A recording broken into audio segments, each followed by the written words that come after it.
شیعہ سنی فسادات میں مرنے والے 20 بڑے نام۔ ناظرین، ایران انقلاب کے بعد جب مسلم امہ ایران اور سعودی بلاک میں تقسیم ہوئے تو پھر اس کے بعد سے لے کر آج تک پاکستان ہی تخت مشق بنا چلا آ رہا ہے۔ یہاں شیعہ سنی کے نام پر سینکڑوں مذہبی اسکالرز اور ہزاروں کی تعداد میں عوام الناس لقمہ اجل بن چکے ہیں۔ تو آئیے آج کی اس ویڈیو میں وطن عزیز میں عدم برداشت اور ان ٹالرنس کے کلچر کی بھینٹ چڑھ کے قتل ہونے والے چند مشہور شیعہ سنی رہنماؤں کا ذکر کرتے ہیں۔ یہ قتل ہونے والے مشہور شیعہ سنی رہنما کون کون سے ہیں، جاننے کے لیے ویڈیو کو آخر تک ضرور دیکھیں۔ علامہ احسان الہی ظہیر۔ اپنی گرجدار آواز سے اقتدار کے ایوانوں میں لرزہ طاری کر دینے والے علامہ احسان الہی ظہیر پاکستان کے وہ پہلے بڑے مذہبی رہنما تھے جن کو بم دھماکے سے اڑا دیا گیا تھا۔ مسلک اہل حدیث کے علامہ احسان کا شمار عالمی اسکالرز میں ہوتا تھا۔ عراقی صدر صدام حسین ہوں، یاسر عرفات، قذافی یا پھر آل سعود، ہر کسی کی ان سے دوستی تھی۔ علامہ احسان الہی ظہیر جنرل ضیاء کے سب سے بڑے مخالف تھے۔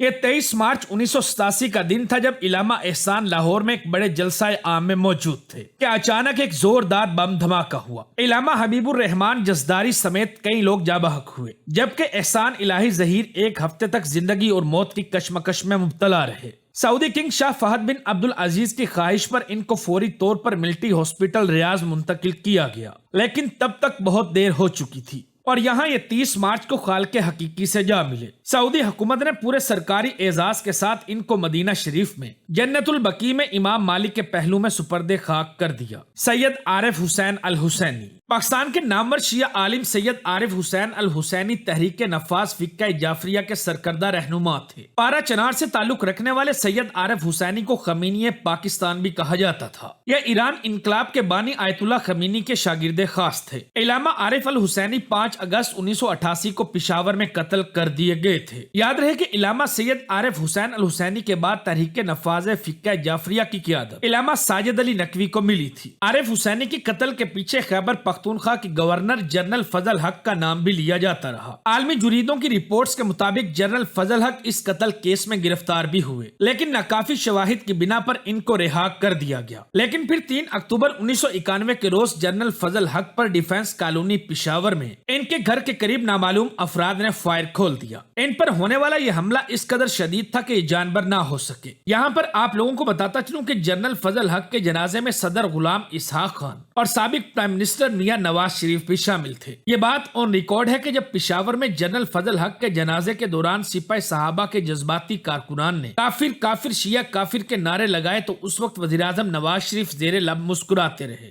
مولانا حق نواز جھنگوی۔ پاکستان میں شیعہ سنی تفریق پر سیاست کی بنیاد رکھنے والے مولانا حق نواز جھنگوی کا تعلق دیوبندی مسلک سے تھا۔ انہوں نے 1988 میں جنگ سے الیکشن بھی لڑا، لیکن ان کا MNA بن کر اسمبلی تک پہنچنے کا خواب ادھورا ہی رہا۔ مولانا جھنگوی کی سیاسی وابستگی جمعیت علماء اسلام کے ساتھ تھی اور یہ JUI پنجاب کے نائب صدر بھی رہے۔ بعد میں انہوں نے سپاہی صحابہ کے نام سے اپنی ایک الگ مذہبی جماعت بنا لی۔ 22 فروری 1990 کی ایک شام جب مولانا حق نواز جھنگوی اپنے گھر سے باہر نکلے ہی تھے، ان پر ایک شخص نے اپنے ریوالور سے گولیاں چلانا شروع کر دی۔ ان کو اسی حالت میں ہاسپٹل لے جا رہے تھے کہ راستے ہی میں ان کا سفر دنیا اختتام پذیر ہو گیا۔